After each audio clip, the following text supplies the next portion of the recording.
Good morning. We are extremely pleased that you are here. It is good to come together for the purpose of co-creating. Do you agree? Yes. You are knowing what you are wanting. It changes. Eternally evolving. You are enjoying the evolution of your desire. You like that feeling of a fresh new awareness, a new desire coming into your consciousness, that feeling of adventure and wonder, and delight with the new idea? Yes? Not so much? If the new idea or desire breathes life into you, then we suspect that you have reconnected with your inner knowing.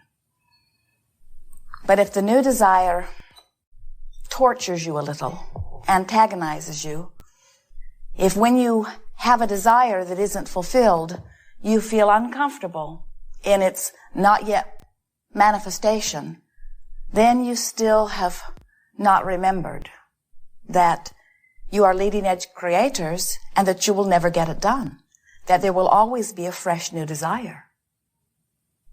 When you realize that you are leading edge creators and that the new desire that is born within you is literally what summons life to you, then you no longer feel frustration about what is not yet manifested. Instead, you feel appreciation for the life-giving desire that still summons through you. But we understand how, when you have not consciously addressed the subject of resistance within your own vibration, how new desires could sometimes not feel so good. Because when you really want something, and you cannot for the life of you figure out how to bring it about, if you've got something that is plaguing you, something that you would dearly love to get rid of and just cannot seem to rid yourself of, we understand how you might be out of balance with the idea of desire, so much so that you might even begin to condemn it, begin to say that desire is inappropriate. Which is odd, since the entire universe is based upon this attraction-based effect where desire is born and it has the summoning capability that literally summon life force forward, which keeps us all moving forward. It is so much more comfortable when you get in sync with the laws of the universe. It doesn't work too well when you jump off the cliff determined to defy gravity. And it doesn't work too well when you go against the stream or flow of source. That's what resistance is. Resistance is not going with the flow of your own well-being. Most clear statement we've ever made. Resistance is not going with the flow of your own natural well-being. Well-being flows. And when you are in alignment with it, you feel wonderful. And when you are not in alignment with it, you don't feel so good. So anger is you not going with the flow of well-being. Frustration is you not going with the flow of well-being. Fear is you not going with the flow of well-being. So you say, well, how can I stand in this condition, knowing what I know and observing what I observe, and not feel these negative emotions? And we say, you have to practice. You have to decide that you're going to be in charge of how you vibrate. You're going to be in charge of how you feel. You're not going to be buffeted about like a cork on a raging sea. You're going to practice your vibration so that you can determine how you vibrate, how you flow, how you attract. Through time, as you've been interacting with one another, as you've been responding to the circumstances that surround you, you have developed some vibrational patterns, and many of them serve you. Many of your vibrational patterns are vibrational patterns of positive expectation. We look at those of you who are in this environment, and we notice how magnificently you expect. Your standard of living is superb. You expect life to go well to a certain extent. And what we're wanting to assist you in doing is expecting it to go well in all regards. We want you to get so good at thinking thoughts deliberately at setting your own tone, that you get to decide what your dominant vibration is about the subjects that are important to you, rather than having let something when you were 3 set the tone and you just keep doing it, or something that mass consciousness is thinking about set the tone. We want you to get so good at choosing what your dominant vibration is that under all conditions you offer it. That's a key word that we are offering you here, dominant vibration. Because you all have dominant vibrations relative to major subjects in your experience. And some of your dominant vibrations are serving you, and some of your dominant vibrations are not serving you. For example, when you think about the subject of dollars or financial abundance, do you feel adventurous and eager and unlimited? Or do you feel worried and uncertain and limited? You know. Some of you may say, well, I feel some of all of that. And we say, yes, you do, but you know which is dominant. You can tell which way that leans, you know. When you think about your major relationship, the most significant relationship, the one that you think about the most or the one you interact with the most, does that relationship feel fun and life-giving?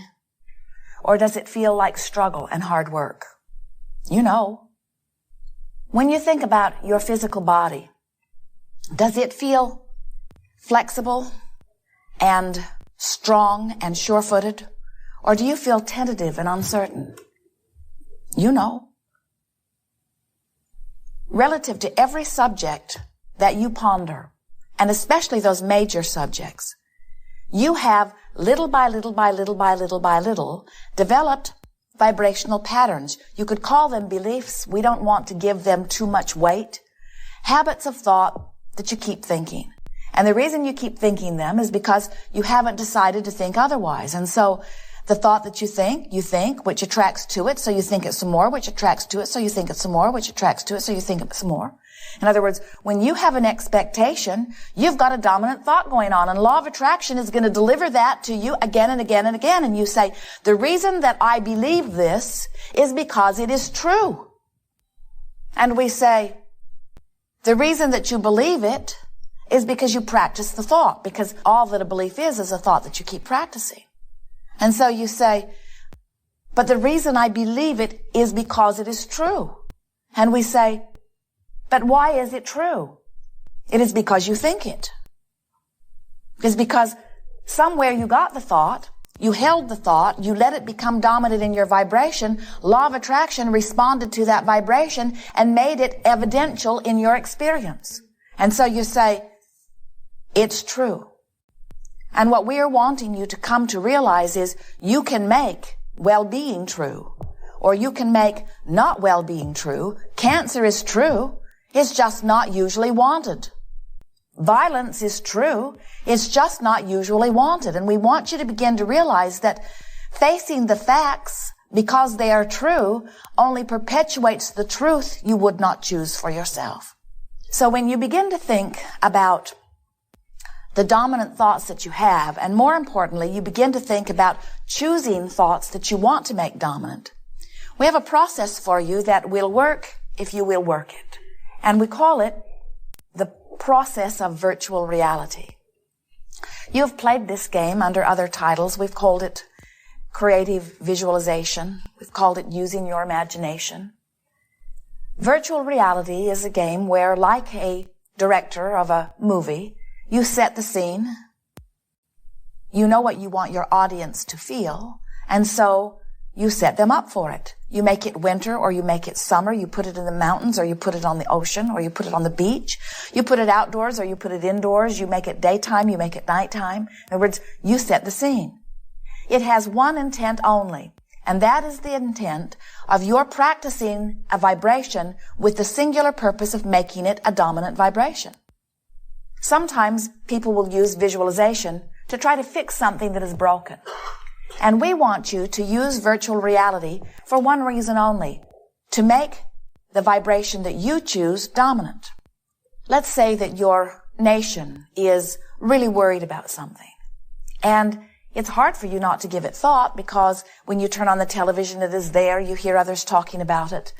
Your teachers are talking about it in the classrooms of your children. People are having discussions about it all around you. But when you think about it, you know it's not a thought you want to make dominant within you because you feel fear when it crosses your mind, or anger, or frustration, or worry. So you say, okay, I will choose another thought and make it dominant. The feeling is I need to deactivate the thought that already is dominant.